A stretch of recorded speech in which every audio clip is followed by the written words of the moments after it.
Well, welcome back to this YouTube channel. This is a place that we grow. Here we grow again, and I'm so excited about today's topic because so many people have asked me questions about this. But my name is Diamond, and I want you to like, share, subscribe to this YouTube channel. Stay locked in because there's so many tidbits that I'll be giving that's going to help you. Today, we're going to talk about how to lead with confidence in challenging times. It is so important. We recognize that when challenges come, that does not mean it's the absence of confidence. It means that we have to train ourselves in efforts to show up in the best way, even in the worst situations. So today, let's dive into this. The first thing that I want you to do is to master the art of internal dialogue. Oftentimes, we want to master the art of the external, of being able to show everyone that we are in control of what's going on. But I want you to master the art of internally speaking with yourself, doing a check-in on where you are, recognizing how you feel in this space, recognizing and pinpointing what the true issue is, and then aligning yourself from that space. This is uncommon because shifting perspective detaches you from emotions and enhances your wisdom-driven decision-making. I always say that when challenges come, it's not a moment just to throw in the towel, but it's a moment to notate the things that have happened. So then that translates into wisdom. It's almost as if your challenge then morphs into a wisdom that is a reservoir on the inside of you, so that when a challenge comes again, you can pick up from that place, pick up from that space, and then lead from there. And to remain confident that if you figured it out before, if God allowed you to figure that thing out, then God will bring you through to figure it out in confidence this time.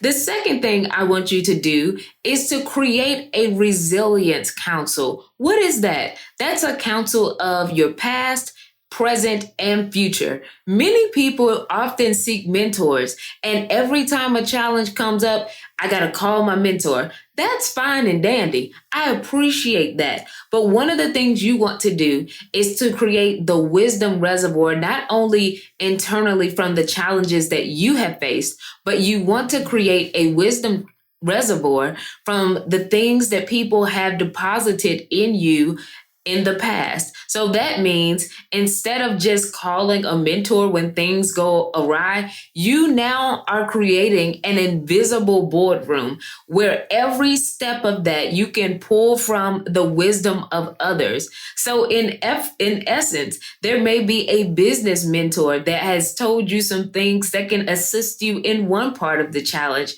whereas there may be a spiritual mentor that can help you with the other part of the challenge. What you want to do is create that invisible boardroom of figures, current leaders, and your future self.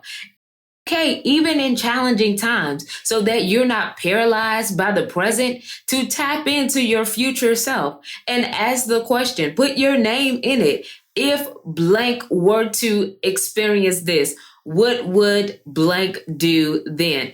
For example, when I'm facing a challenge, if Diamond in 30 or 20 years were to face this, what would she do? What would be the thing that you want to see?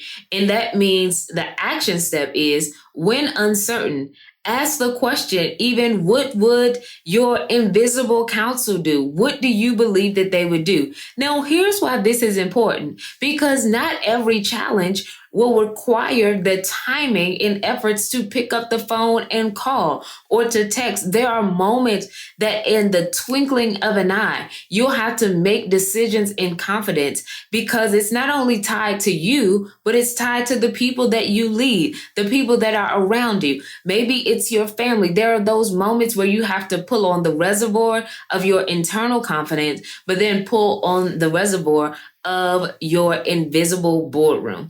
The third thing I want you to do is to leverage spiritual authority over situational control.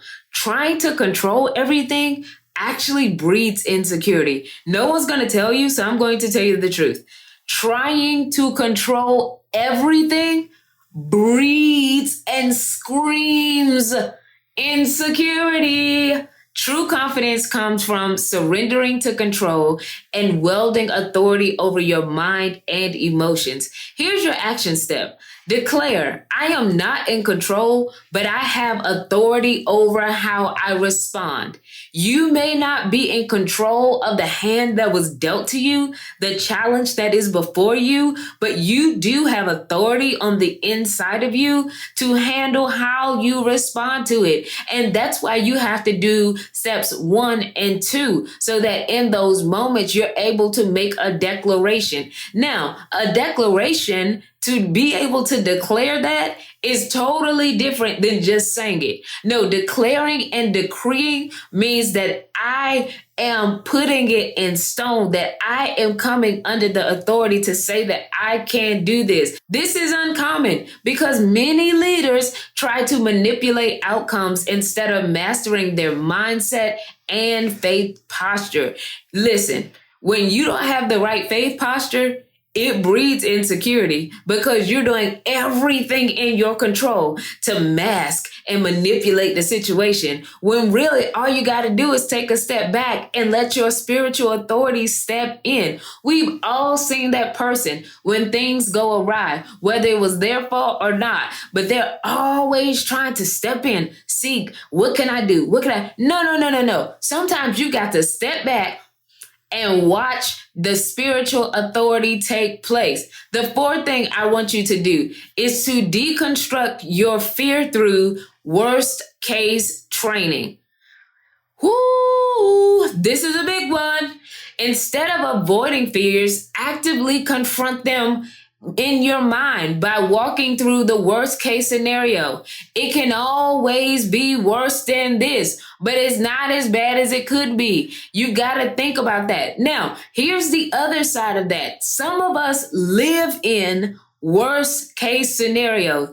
You could be talking to them about the football game, and all of a sudden they want to talk about, oh my God, I can't believe they want to play that. They're going to break an ankle and be missing the eye. They're going to, all these different things that they're doing to create fear. You could simply tell them your vision, that you want to start a ski company. And they would say, why would you want to go on snow? You'll fall, you'll break your leg, all these different things.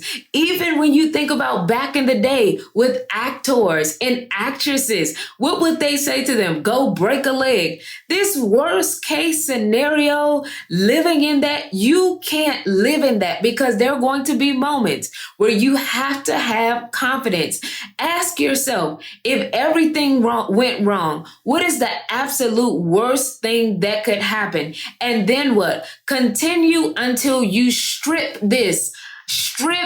fear of its power. Continue until fear no longer has power over you, because you understand that, guess what? It may be bad, but it's not as bad as it could be. And I'm not living in the training that fear tries to do. Listen, fear will try to embed itself in you, make a home in you, try to stay in you so that you never get on the other side. You're never living in confidence. That's not what we're doing. We're not living in fear. And so in order to be confident, that fear thing has got to go. You may be saying, well, I'm trying, but every time I try, it just takes over me. No, you take authority over fear and you tell fear you've got to go. And the way you do that is to keep going. You don't give up. Don't let fear paralyze you. Don't let fear stop you. Don't let fear speak to you at night. Don't let fear speak to you in the morning. Don't let fear speak to you when you're writing your vision. Don't let fear take over your life and paralyze you, stop you, hinder you. Fear has to go. You got to drive that fear out. It's got to go. It's got to go. But then, number 5, fast from praise to strengthen internal validation.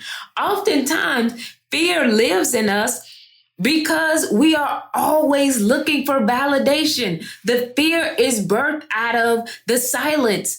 Silence is golden. Silence is the space where you grow. Silence is the space where you create. Silence is the place where you come back better. You always want people praising you, speaking to you, calling you, texting you. You'll never have time to build your vision. You'll never have time to build your confidence. You gotta fast from praise to strengthen internal validation. What if they never like your stuff? What if they never say good job? What if they never? You gotta have the internal validation on the inside. We often build confidence on applause, but sustainable leadership requires self-affirmation apart from external validation. Let me tell you this. Y'all done got me snapping now. Take intentional breaks from compliments, social media, and feedback loops that feed your ego. Learn to sit in silence with your own confidence.